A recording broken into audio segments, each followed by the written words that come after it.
আসসালামু আলাইকুম রহমতুল্লাহি ওবরকাতুহ। বন্ধুরা, এমএস কনস্ট্রাকশনের পক্ষ থেকে আপনাদের সকলকে জানাই আন্তরিক শুভেচ্ছা ও অভিনন্দন। তো বন্ধুরা, আজকে আমরা নিয়ে এসেছি আপনাদেরকে দেখাবো আমাদের প্রজেক্টের একটি কাজ। তো আজকে আমরা বেচের বিষয়ে আলোচনা করব। এই যে আমাদের সামনে দেখতেছেন যে এগুলো হচ্ছে বেস। একটা বিল্ডিংয়ের বেচের সাইজ কীরকম হয় সেটা আপনাদেরকে একটা ধারণা দেবো। অনেকে বিল্ডিং করে থাকে, সব বেস একরকম হয়। বেসের সাইজ কেন কম বেশি হয়, এটার কারণটা কি, সেই কথাটাই আজকে আপনাদেরকে আমরা জানাবো যে বেসের ভিন্ন ভিন্ন সাইজ হওয়ার কারণটা কি।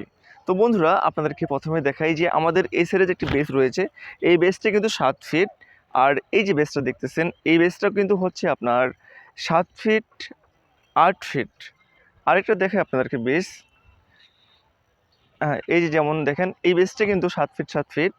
আর এই বেসটি হচ্ছে 8 ফিট 8 ফিট। এই বেসটা হচ্ছে 7 ফিট 7 ফিট। ওই বেসটাও হচ্ছে কিন্তু আপনার 7 ফিট 8 ফিট। আরেকটি বেস দেখে আপনাদেরকে, এই আমাদের পাশে দেখেন এখানে কিন্তু আরেকটি বেস রয়েছে। এটি হচ্ছে 9 ফিট 7 ফিট। আরেকটি বেস রয়েছে ওই যে ওখানে দেখেন, ওই বেসটি কিন্তু হচ্ছে 16 ফিট 7 ফিট। এই যে আপনাদেরকে দেখালাম যে বেসগুলো, এই বেসগুলোর ভিন্ন ভিন্ন সাইজ হওয়ার কারণটা কি, এটা আপনাদেরকে জানাবো আজকে। তো বন্ধুরা, আসলে আমরা অনেকেই যখন ডিজাইন করে ডিজাইন ছাড়া বিল্ডিং করে থাকি, সেই সময় কিন্তু আমরা বিল্ডিংয়ের যে লোডের বিষয়গুলো, এগুলো কিন্তু আমরা অনেকে বুঝে উঠতে পারি না কিংবা জানি না যে আসলে বিল্ডিংয়ের কথায় কথায় লোড বেশি থাকে, কোন কোন কলমে বেসে লোড বেশি হবে এবং কলমে লোড বেশি হবে। আসলে এই বেসগুলোর সাইজ কিন্তু হয়ে থাকে একটা বিল্ডিংয়ের লোড কোন কলমে কতটুকু পড়বে, এই কলমের উপর লটের উপর নির্ভর করে বেসের সাইজগুলো হয়ে থাকে। তো আজকে আপনাদেরকে আমরা যেমন দেখালাম ভিন্ন ভিন্ন সাইজের কিছু বেস।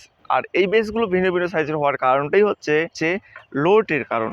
যখন বিল্ডিংয়ের লোড যেটাতে বেশি, এই বেসটার সাইজটা তত বেশি। তো তার আগে আপনার বলি আমরা ওই বেসটা কিন্তু এত বড় না, এই বেসে কিন্তু আমাদের দুটি কলম রয়েছে। আর এই জালিটা আমরা বাছাই করেছি, এই জালিটা কিন্তু দুটি যেমন কলম রয়েছে, ঠিক তেমন এই বেসে কিন্তু দুটি জালি হবে। আমরা একটি জালি বেঁধেছি, আরেকটি জালি কিন্তু আমরা কলমগুলো দাঁড় করানোর পর আরেকটি জালি আমরা বাঁধাই করব জায়গাতে। তো এখন শুধু আমরা বেসগুলোকে বেঁধে এখানে সাজিয়ে রেখেছি। আর দেখতে পাচ্ছেন আমরা কত সুন্দর কোন যে মাটা, এই যে মাটা আপনাকে বলেছিলাম না, আমরা প্রতিটি কলমে বেচের যে হুক রয়েছে এইগুলোতে মাটাম দেবো। দেখতে পাচ্ছেন বন্ধুরা, দেখেন আমরা প্রতিটি বেচের মধ্যে কত সুন্দর করে মাটাম দিয়েছি। দেওয়ার পরে এই দেখেন বাইন্ডার বেঁধেছি।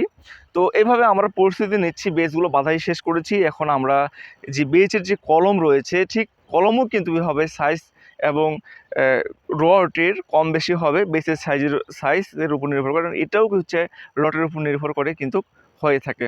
তো আমরা এখন বেসগুলো বাঁধা মোটামুটি শেষ করেছি, এখন আমরা কলম বাঁধাই করব। তো বন্ধুরা, ভিডিওটি ভালো লাগলে শেয়ার করবেন এবং অন্যদেরকে দেখার সুযোগ করে দেবেন। আসসালামু আলাইকুম ওয়া রাহমাতুল্লাহি ওয়া বারাকাতুহু।